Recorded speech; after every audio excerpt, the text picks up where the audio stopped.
Okay, everybody, I'm back for the 50th billionth time. Okay, okay, okay. So, Doctor Who came back a few weeks ago, celebrate its 60th anniversary. 6 years, boys. It's been 10 years since the 50th, since Matt Smith. Feels like yesterday, not gonna lie, but hey ho, what can you do? So yeah, this is a complete guide, review, overview, analysis, whatever you want to call this, of the Star Beast, Wild Blue Yonder, and the Giggle. Alright? So spoilers ahead if you haven't watched these episodes, skip this video. This is not for you. This is for me to express my ideas and to elaborate on my feelings on these three specials as I see fit. So, just a warning: go and watch them before this. They're on iPlayer or Disney Plus if you're not in the UK. I mean, God, branch out somehow. And that's the first thing I'm going to talk about. Doctor Who has gone worldwide now. It's been for a while that Doctor Who has been not as popular as it used to be, as it was during the Russell T Davies era, and to a lesser extent the early Stephen Moffat era. It regained its popularity that it had, maybe even more so than what it was at like the height of the Tom Baker era, the Davison era, Pertwee, Troughton, and Hartnell. And it's been 10 years since Matt Smith left the role. In fact, it's gonna be 10 years since Time of the Doctor, which was probably the last time many people gave a toss about Doctor Who. Until now. Now we're in the year of our Lord 2023, and we had an old Doctor come back. An old crew. An entire crew from a previous era. Like Murray Gold, Russell T Davies, Julie Gardner, Phil Collinson, the people who brought the show back into the 21st century. And now, according to everybody, the next series is going to be a complete reboot, which I find hard to believe that it's going to be another reboot, since they've mentioned apparently Belle's going to be in the next series. So I don't know. I guess these three specials were a passing of the baton, and sort of streamlining the Doctor Who formula and the effects of Doctor Who for a more global audience that are used to Marvel's Cinematic Universe stuff, And I feel like they sort of achieved what they were going for. Yeah, it was a bit goofy at some places, and some things were a bit ham-fisted in there. I get it was supposed to be nice. I guess it's supposed to be nice to make it, but it doesn't really add up, But the that's mostly in the first episode. For the most part, in the last two episodes, I thought it was really good. 60 minutes of television, and I mean, we're going into a new era of Doctor Who, so it's a nice way for people to be eased in and a way for the show to celebrate its anniversary special. Alright. Star Beast. Comic book. Made in the 1980s, featuring the Fourth Doctor And this is it contains elements from that comic book, but it's also its own thing, because of course this is I haven't mentioned the elephant, or the tenant in the room. David Tennant and Catherine Tate also came back as the 14th Doctor and Donna Noble. Yes, the 14th Doctor. He's kind of like Tennant, but like more human, they say, is the whole thing. Well, you can tell it's not the same Doctor as Tennant, because of course he knows about the Flux and knows about Amy, River, and all that kind of jazz. Everything that happened after, like, he regenerated in an end of time, all of that happened, of course. That includes the Jodie Whittaker era, but we can't have it, like... But yeah, I mean, Tennant is a fine actor.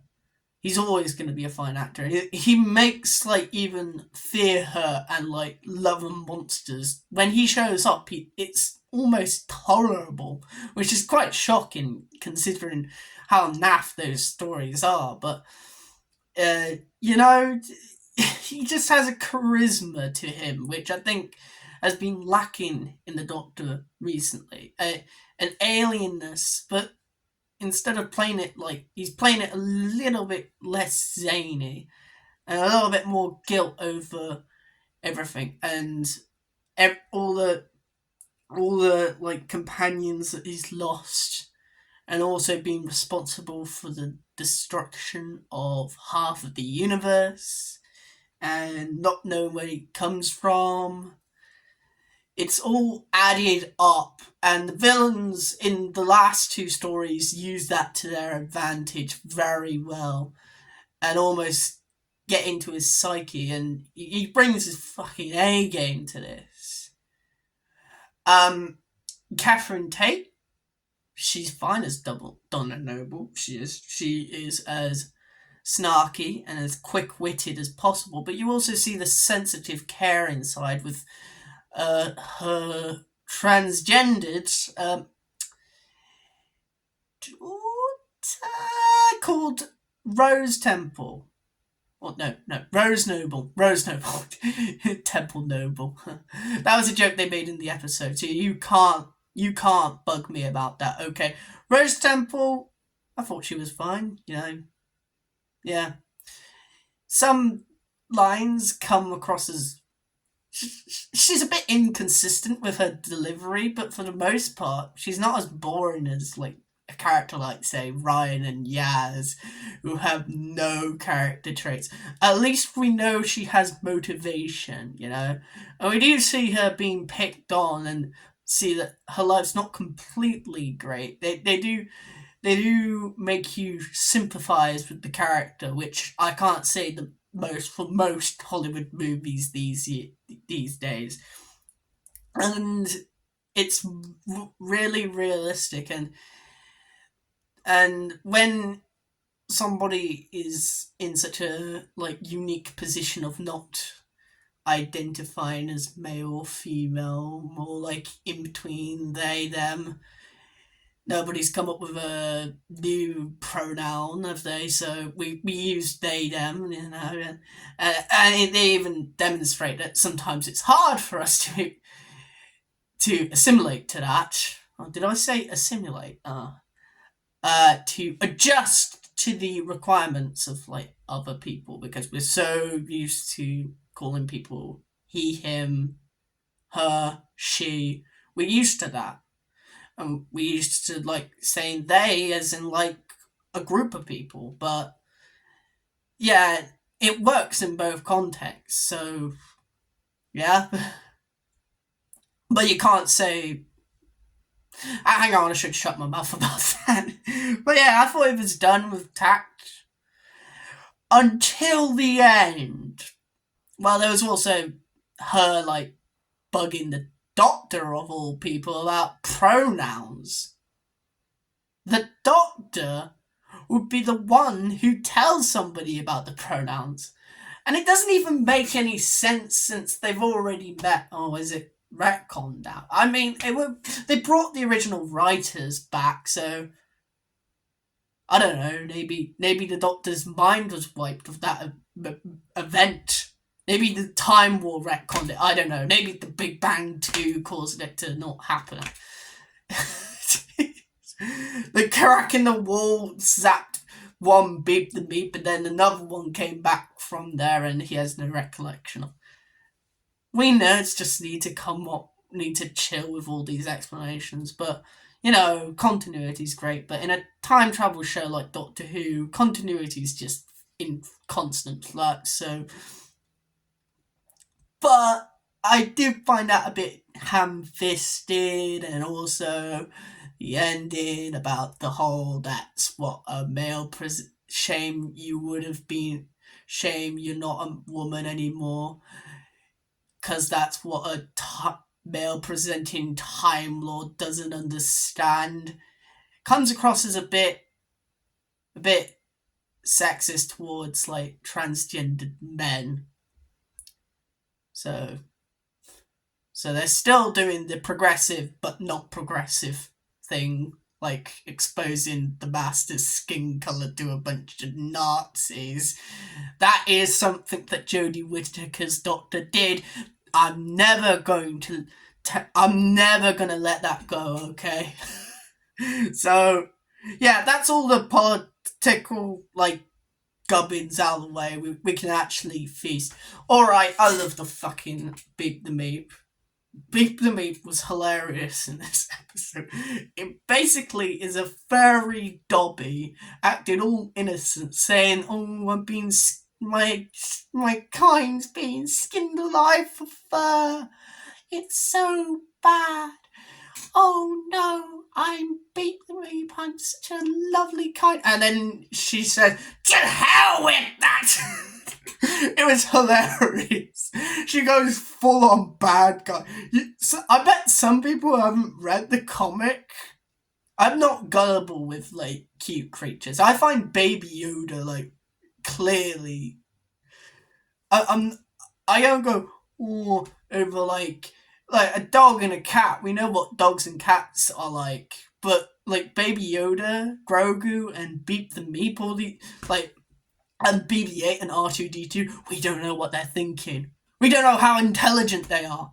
And that's the whole point of Starbeast. Do not underestimate people don't judge a book by its cover, which kind of ties in with the whole transgender thing. They are like you and I. They're not weirdos. They're just other people. So it kind of fits, The Wraith Warriors were not were great, and they felt like they came out of Classic Who. It's like Classic Who given budget, which a lot of New Who tends to veer away from the design aesthetics of Classic Who, but I always say that Classic Who can work pretty well if you just like give some like minor tweaks to some aliens, maybe like adjust some of the look of. And then you got stuff like the Vok robots and the Axons, and the Krynoid and the Sirens, who all work well, and the Sontaran. The first Sontaran we see, which Time Warrior celebrated its 50th anniversary yesterday. So, happy birthday, Time Warrior! I just needed to mention that. But yes, I think they did the Wraith Warriors justice, and you think they're aliens, but think they're murderous psychopathic aliens, but in actuality it's more like a war like the Rutans and the Sontarans, but the Wraith Warriors are much more polite than the Rutans. They are actually, they remind me of the judges, from their voices at least, remind me of the judges from Stones of Blood, which is a Fourth Doctor story, so it's quite appropriate, really. And the scene between them and the Doctor, like, arguing for and against the case of the Beep being a murderous psychopathic dictator hell-bent on eradication of the Wraith Warriors. And it's also a sad story, really, because the Meeps were like a nice race before the psychedelic sun like corrupted their minds and turned them into evil, bloodthirsty murderers. And Unit come back in this episode as well with what's her name? I can't remember the name of the lady. She's in a wheelchair and it has guns, and that's pretty cool, I would say. Wheelchair guns. Pew! Fuck yes. But Unit have a civil war and blow up a ton of buildings, since like the Wraith Warriors guns don't actually shoot actual bullets or like any projectile weapons. It's all stun rounds they were placed because, well, they're not dickheads. That's the whole point. Don't judge book by its cover. And you know are just a bit naff. Even in the 21st century, after like budget increase, it's like units still can't like properly defend Earth from an alien menace. The only time they ever did good against an alien menace was their first appearance against the Cybermen, and that's it. I mean, when they're fighting humans, they stand a little bit of a chance, but for the most part, bullets don't affect them. And you would think they would develop, after all the technology that's left after an alien invasion, they would develop weaponry that could kill a human, kill like an alien menace, but they don't. And usually they get in the way of the Doctor of defeating the bad guys. Sometimes, I would say that's more in New Who than in Classic Who. Most of the time, the Doctor gets mad at the Brigadier for like launching a missile strike at the aliens, and it works anyway. Well, but one time, the only time that actually happened where it worked was the one time where the aliens were actually aliens. Anyway, enough diddly-daddling. Unit kind of sucked in this story, outside of the wheelchair lady. But the mind show was hilarious. But of course, the reason why everybody was going crazy over this episode is, how is Donna Noble going to meet the 14th Doctor? Because remember, back to Stolen Earth Journey's End, all the way back in 2008, which is almost 15 years ago. Jesus fucking Christ, I'm old. Donna's memory was wiped. Like, literally wiped. She was begging the Doctor to not do it. But because of the fact that she had the mind of the Metacrisis 10th Doctor in there, because she touched the hand, and the regeneration energy from the Doctor's false regeneration went into that hand.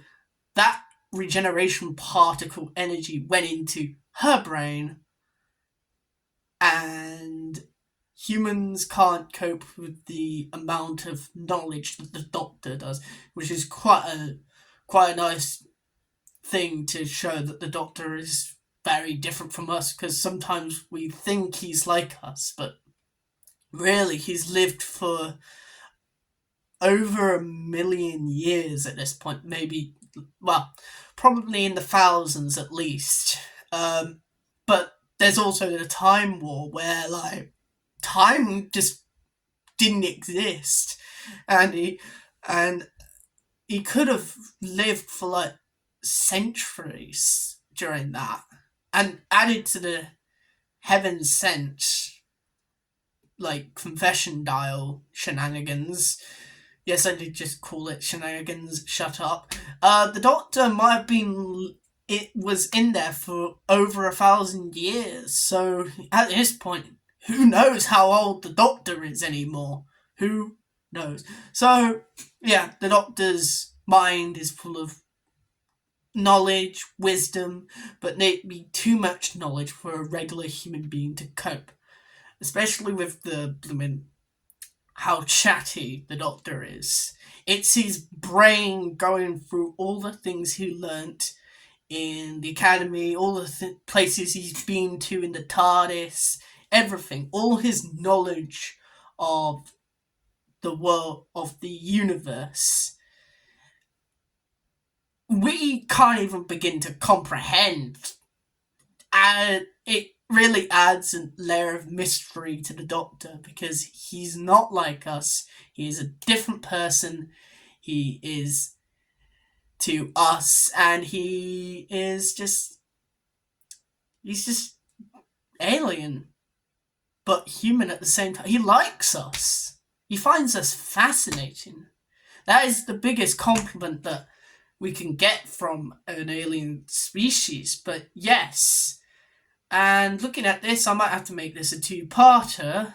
Well, three-parter actually, because there's three stories. So, well, the Doctor does uses some sort of Winter Soldier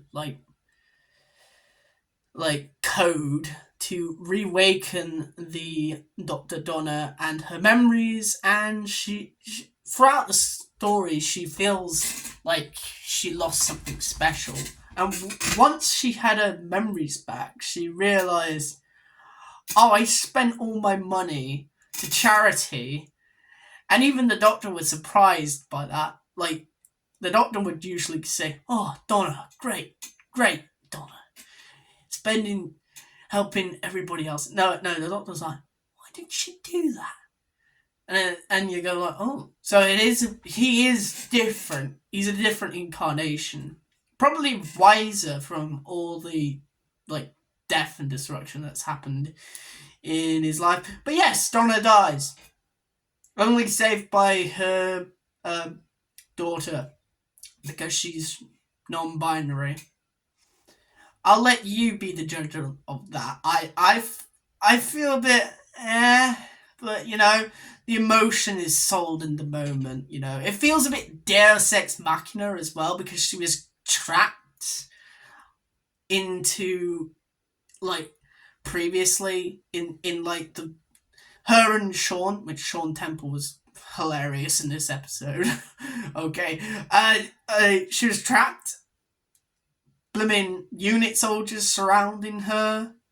They're in a steel factory, so there's a lot of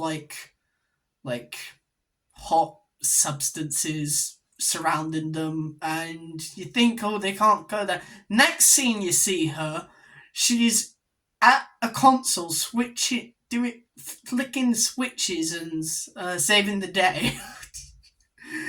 And then ejecting the blooming beep into, well, not into space. He actually, the definite article actually falls down into London. But yeah, but anyway, lackluster finale aside, this episode really does some interesting stuff. I feel these actors have been doing things for a long time. I think I wish all the best for Yasmin Finney, and of course I forgot to mention Sylvia and the new Sonic. Well, now it's not even the new Sonic Screwdriver. There's a newer Sonic Screwdriver used by Ncuti Gatwa, right? Yeah.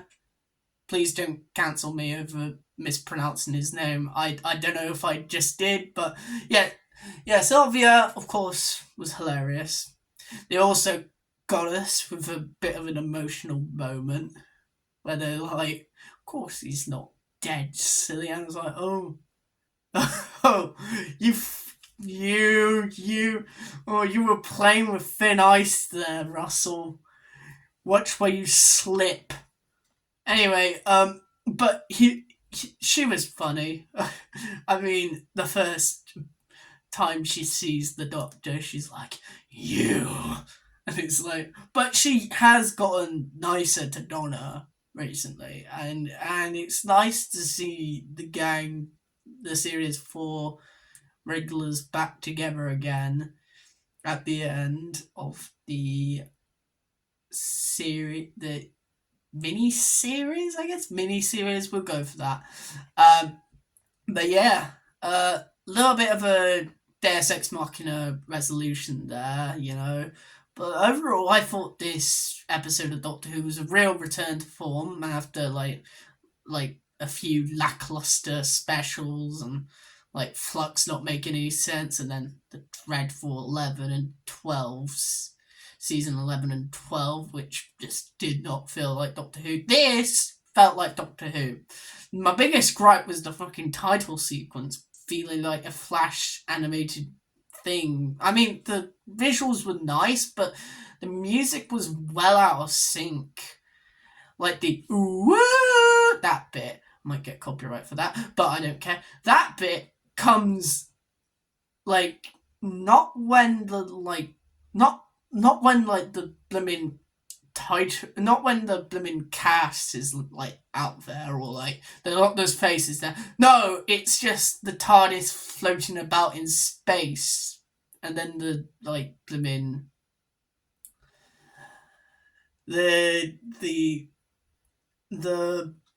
titles that the logo comes out of nowhere like a Flash animation, and it just feels very awkwardly placed into the like it just feels just off, you know. It God, it's the worst reinventation of the title sequence ever. Worse than Jodie's, worse than the fucking like 2013 titles. Oh god, it was so awful. But yes, this episode, I would have to give it a 7 out of 10. A good solid 7. I feel like this is the most 7 out of 10 episode of Doctor Who we've had in a while.